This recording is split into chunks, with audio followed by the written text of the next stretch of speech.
को समझेंगे बहुत ही सीधे और इजी तरीके से। तो आइए साथियों शुरू करते हैं।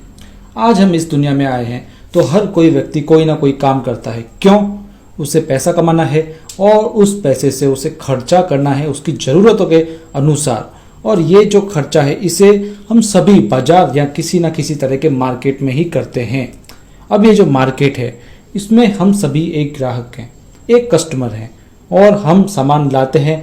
अपने घर का जो सामान लाते हैं आसपास की दुकान से लाते हैं या रिटेल में लाते हैं, जो भी रिटेल का सामान बेचता है। अब ये रिटेलर क्या अपने घर में सामान बनाता होगा? जी नहीं, ये आगे से किसी होल सेलर से सामान लाता है और ये होल सेलर भी अपने घर में सामान नहीं बनाता है, ये भी आगे डिस्ट्रीब्यूटर से सामान लाता है और ये डिस्ट्रीब्यूटर भी अपने से भी आगे C&F एजेंट से सामान लाते हैं, जिनके फैक्ट्री से सीधा कनेक्शन होते हैं जहाँ पर सामान बनता है। और ये C&F एजेंट फैक्ट्री से लॉट में माल उठाते लॉट में ट्रांसफर करते हैं। तो ये है एक सप्लाई चेन जिससे सामान फैक्ट्री से हम तक पहुंचता है। इसे ट्रेडिशनल मार्केट भी कहा जाता है क्योंकि ये सिस्टम सदियों से चलता आ रहा है। अब इसमें यदि हम गौर करें तो फैक्ट्री में कोई 50 रुपए की चीज़ बन रही है तो क्या वह हमारे तक आते आते 50 की रहेगी? जी नहीं, उसकी रेट 2 गुनी या उससे ज़्यादा भी हो सकती है। क्यों? क्योंकि ये जो फैक्ट्री और कस्टमर के बीच बिचौलिए बैठे हैं ना, ये अपना अपना मार्जिन लेते हैं और कम से कम बिचौलिए 20% मार्जिन ले जाते हैं। और कंपनी अपने प्रोडक्ट के प्रचार के लिए भी विज्ञापन करवाती है जिसमें बड़े बड़े सेलिब्रिटीज को करोड़ों रुपए दिए जाते हैं विज्ञापन के लिए, जो हम अक्सर टीवी में देखते हैं। तो कम से कम 30% पैसा विज्ञापन पर भी चला जाता है। तो 50% पैसा हम एक्स्ट्रा दे रहे हैं हर एक सामान पर, जो कि हमारी जेब से लग रहा है।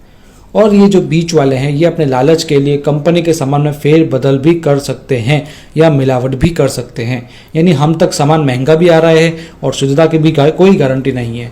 इसलिए इस सिस्टम में कुछ परिवर्तन किया गया। इसमें यह देखा गया कि सप्लाई चेन में सबसे महत्वपूर्ण कौन है।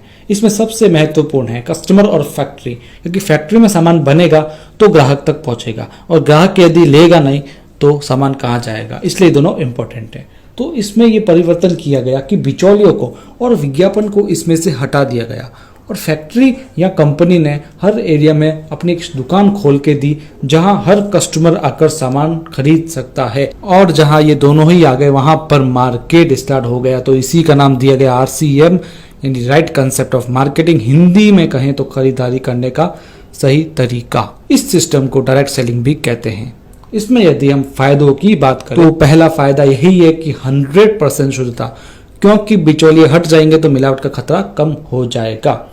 दूसरे फायदे की बात करें तो पक्का बिल। यदि आप 1 रुपए का भी सामान RCM की दुकान से खरीदेंगे तो आपको पक्का बिल दिया जाएगा। और तीसरा फायदा है कि MRP पर 10 से 20% की छूट, यानी आप कोई भी सामान लेते हैं तो उस पर लिखी MRP से आपको छूट मिलेगी। चौथे फायदे की बात करें तो आपको 30 दिन की मनी बैक गारंटी भी मिलेगी। और पांचवें फायदे की बात करें तो आपको 10 से 45% तक कैश बैक मिलेगा आपके बैंक अकाउंट में। इसकी विस्तृत जानकारी के लिए आप मेरे YouTube चैनल पर ये वाला वीडियो देखिए जिसका लिंक डिस्क्रिप्शन में दिया हुआ है। तो साथियों ये सारे फायदे हमको दूसरी दुकान से सामान लेने पर नहीं मिल रहे थे, सिर्फ यहीं से ही मिलेंगे। तो ये सारे फायदे तो थे जब हम घर के सामान का खर्चा किसी और दुकान से नहीं करके इस दुकान से करें। और यदि हम खर्चा की जगह थोड़ी सी चर्चा अगर करने लग जाएंगे तो कंपनी हमें एक और फायदा देगी, जो है बिजनेस करने का मौका, जिसकी जानकारी भी आपको उसी वीडियो में मिल जाएगी जिसका लिंक डिस्क्रिप्शन में दिया हुआ है। और इन सब फायदों के लिए आपको RCM में ऑनलाइन ज्वाइनिंग लगानी होगी, जो RCM के एप्लीकेशन से आसानी से लग जाती है। और इसके लिए आपको चाहिएगा आधार कार्ड के आगे और पीछे का फोटो, बैंक की पासबुक या चेक का फोटो, आपका अपना पासपोर्ट साइज फोटो और नॉमिनी डिटेल्स और कुछ अदर डिटेल्स जैसे मोबाइल नंबर, एड्रेस वगैरह। तो ये था RCM का प्लान, जिसे आप किसी अन्य व्यक्ति को ज्वाइन कराने के लिए भी शेयर कर सकते हैं। धन्यवाद।